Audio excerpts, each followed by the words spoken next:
Hello. Testing 1, 2, 3. So this video is gonna be about the dudes. It's for you guys. I'm talking about the masculine mentality that have yet to tap into some feminine mentality. We all need balance, right? So if you're married to someone who is like a very alpha masculine energy, probably a Virgo who's very skeptic and has to be literal and scientific and okay, that doesn't make sense, so I'm not going to even entertain such stupidity or nonsense, then this video is for you. If you are one who has that mentality, or if you're in a relationship with one who does, it doesn't always have to be a male or someone who is masculine in most of their energies. It could also be for people who have more of that masculine mentality of being very literal and thinking of spirituality, religion, astrology as being silly, kind of stupid, bogus. Because trust me, I'm married to one who, it's been a journey. I have always been kind of skeptical for astrology in general, but seriously guys, I have tapped into something that's unreal and has a kratom loving, marijuana smoking, psychedelic loving, CBD, natural botanicals, natural alternatives, cursing but yet love Jesus, mother, hustler, business owner with a pension W-9 job. I want to get that pension after 20 years. And then married to a soldier, so I'm an ex-military wife, married to a veteran. I'm also from Silicon Valley, so I can identify with so many different people and walks of life because of my many various journeys. It's kind of impressive, and my therapist is like, I'm his favorite because I am everywhere, anywhere. My stories are amazing. He wants me to write a book before he dies. He's like in his 80s. He's the sweetest old man. He's the best therapist I could ask for. Think of him, please. Give him some prayers. He's actually going into heart surgery, and I can't live without him. All that to say, are you a guy who thinks astrology is a joke? Now, I already told you how that could be identified and how you explain, so I'm not going to do this all the time. From this point on, I'm just going to talk to guys. Could be women with guy mentalities all the way. Whatever it is, that's what I'm going to be saying. That's the term I'm using. I don't want to offend anybody, but now you know my point. The background of it. I am married to one, a Virgo who's very analytical, OCD, very picky, very actual, like literal person who's like, unless it can be explained, it's not real and it's all in your head. So when his wife started going down a spiritual journey, trying to figure out what there is to life, and he married a good girl, a girl who has a history of trying to do right, obey her parents, you know, not be a quitter, someone who works hard, and that's what he loves about me. So he knew that the spiritual side of me plays a big part in who I am. He kind of always put up with it, but he actually benefited from that good girl mentality, right? A lot of guys like to find a good girl. That's kind of outdating itself as we go on and kind of evolve as a society, but that's still in the back of the head something that people pursue. A good guy too. It's not always good girls. And that doesn't mean you're a virgin, right? I had another guy before him, so that's not my point or my focus. It's just that he knew being a woman who is above reproach, that checks what she does, thinks, says, comes with some of that spiritual side of accountability, right? I am accountable to something greater than myself. I'm accountable to the men in my life as well. I'm respectful. I follow some perhaps ancient mindsets that I've recently kind of been dabbling with and trying to go down and make sure things that I once thought are still correct. Because I valued everything my parents said to me. I love to listen and agree with my mother on some of her biblical teachings and debates, but at the same time, I still questioned it, but I still kind of followed it as if she was my God. Obviously, that's a bad thing to get in the habit of doing. So when she passed away, I was left with, what am I going to do? Oh, hey, God. It's like we're talking for the first time. And I really had to reevaluate some things. And so our marriage, we had already been married into like 6 years, 7 years. We've already known each other 10 years prior to that. So we were going almost 20 years of our relationship, friendship, knowing each other. And so he saw this switch of my deep dive into the supernatural, which many can construe Christianity as being something that's supernatural, and the mindset of those ideas.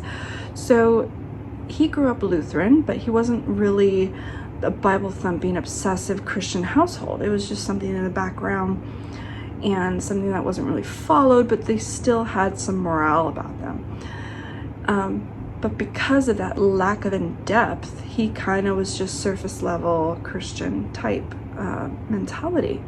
So when I started to dive deep into my spiritual walk, seek, study, question, and have some revelations and enlightenments, as people call them, he was kind of in the background observing. And he was always that alpha male, tough guy, you know, soldier who was like, that stuff's silly, you know, now what are you, a witch now? And I'm like, no, I'm not. And then it's like, we had to have our conversations and sit down, but he never wanted to talk for long. It's like, yeah, okay, whatever, this stuff's stupid, let's just have sex.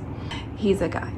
It took some time for him to, years. And I think the people that are dealing with people that think that way, guys that just think astrology is a joke, they need patience. That is the first thing you need to find some solution. Now, you can't force people to see things your way. A lot of people don't like the door knocking Jehovah's Witnesses, right? There is only one way to God, to get to heaven, to enlightenment, only one way. Now, a lot of us will say, no, that's wrong. There's many different ways to get to, you know, your enlightenment or version of enlightenment. But trust me, for someone who has gone down all of those avenues, there is really only one goal. Now, there's many ways to get there, but there's only one goal that we have that's kind of universal for all of us. And that is happiness, contentment, and enlightenment, because you kind of need that. To think that there's something past this life requires enlightenment. And if you're a guy who's like, that's shit stupid, then what are you? I'm guessing an atheist that thinks there's nothing after this. That's fine. There's many people who do, obviously. But I don't. And I honestly think it's a wrong mindset. I think I'm not saying Christian creation is the right mindset either. So don't jump to conclusions. I'm saying with nothing after this, and that this is all just scientifically explained, and that we're just here to die. I refuse to believe that. And honestly, I think you know that that's not true. It's easier to have that resolve, but it's not.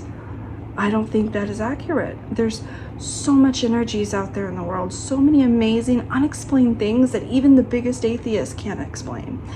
Even if you talk to and study, and I'm not going to do your homework for you, but go ahead and Google Lee Strobel.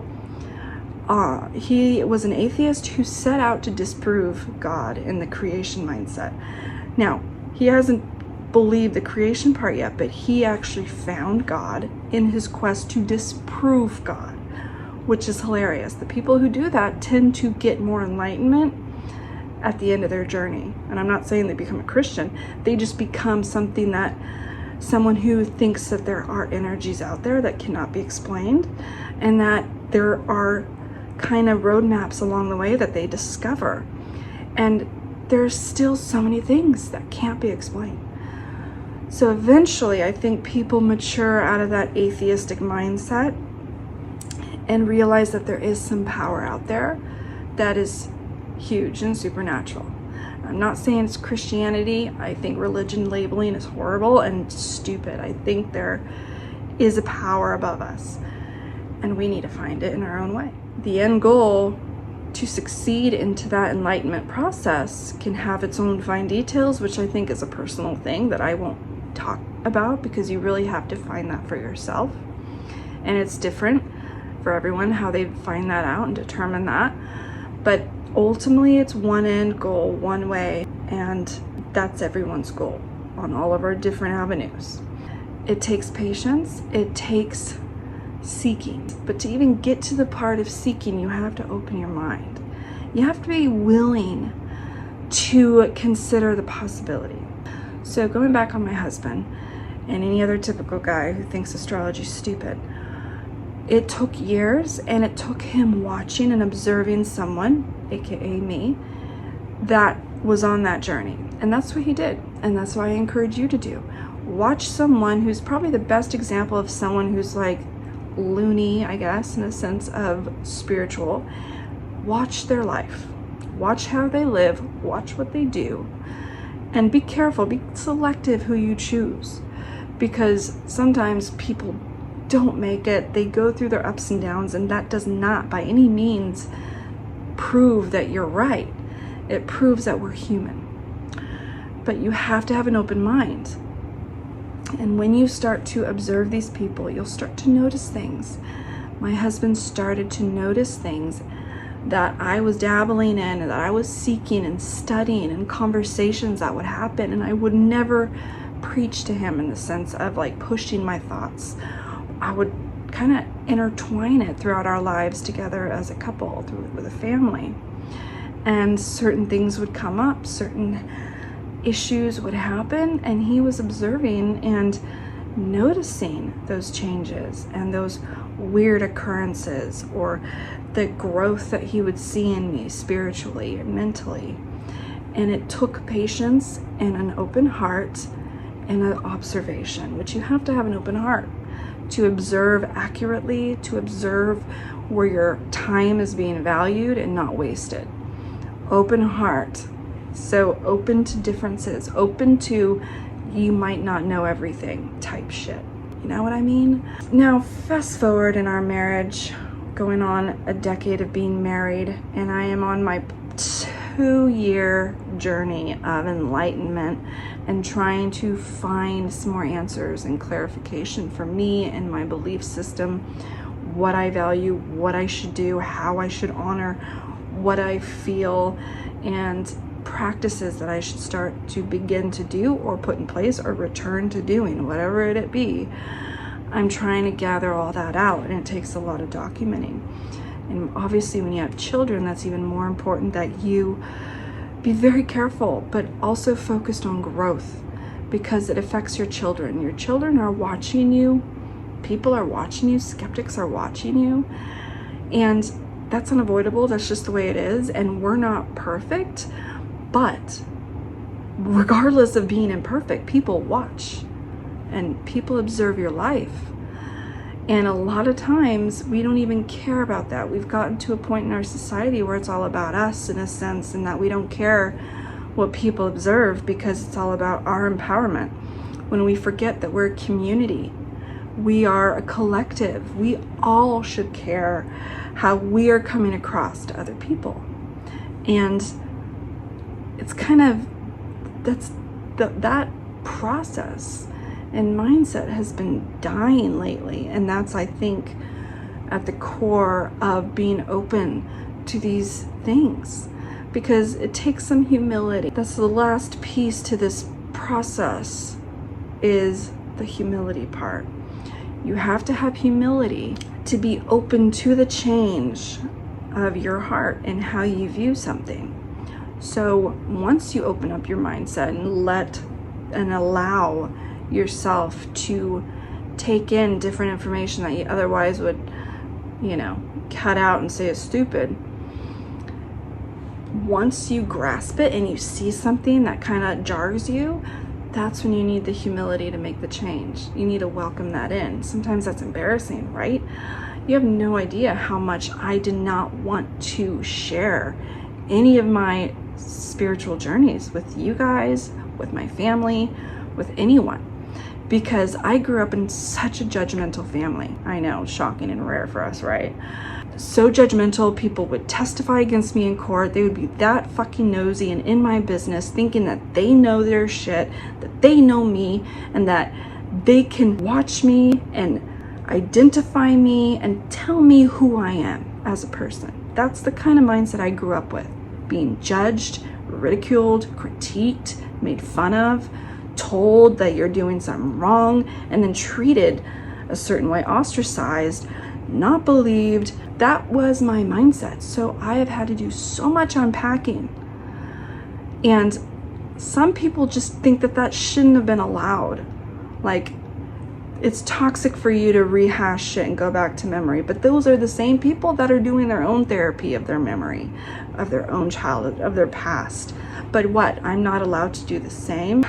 There's my little detour here. It's such a powerful topic for me because it's so needed to find that change.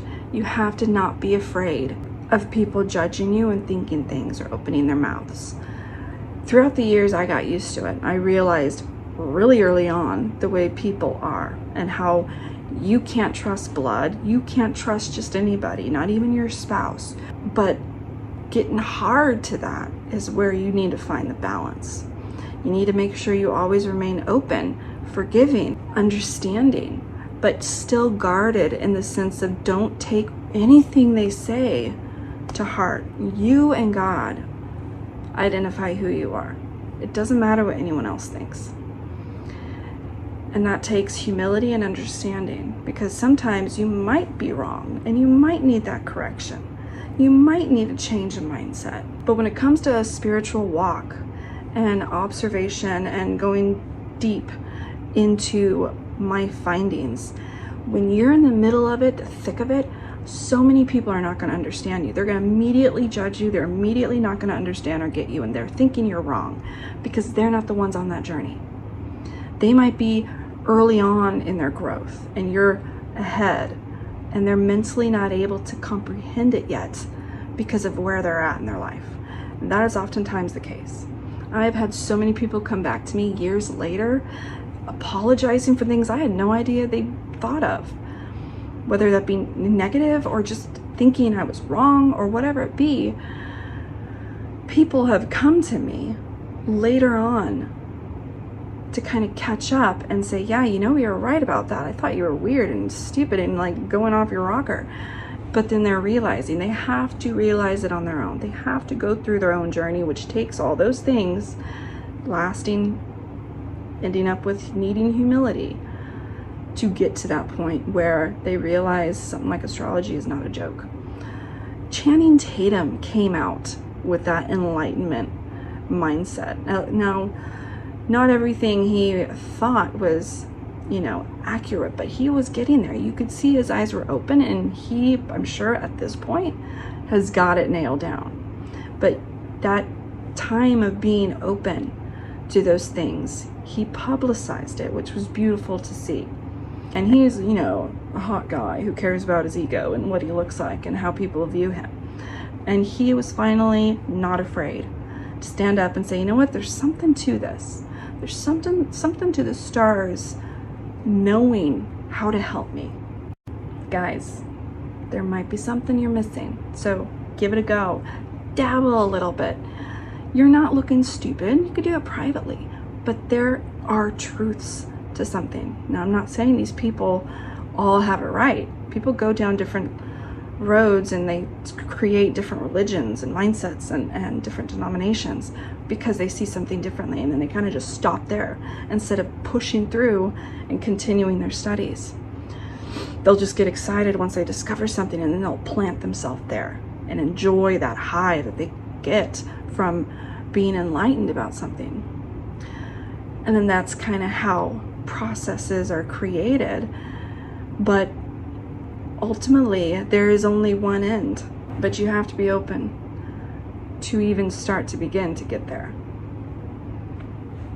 And I'm not saying my rugged alpha male husband is there. I'm just saying he's right now opening his heart and mind to different things. That's the stage that he's in. He's not at the humble part, but he's at the part where he's like, there's something to this. Because I'm watching my wife, I'm seeing these things play out. I'm just gonna keep watching. And I couldn't be more thrilled that he's at that phase. And soon him and I are gonna be both dancing around a bonfire naked and skinny dipping in the river and having like exotic, euphoric sex from drinking some psychedelic mushroom tea. And we're just gonna be enlightened together. No, probably not, but I can dream, can I? Thanks for watching this video. I hope it's helped you. Share, like, subscribe, definitely. still trying to rebuild my channel to its former glory. We'll get there. Until next time, take care, guys.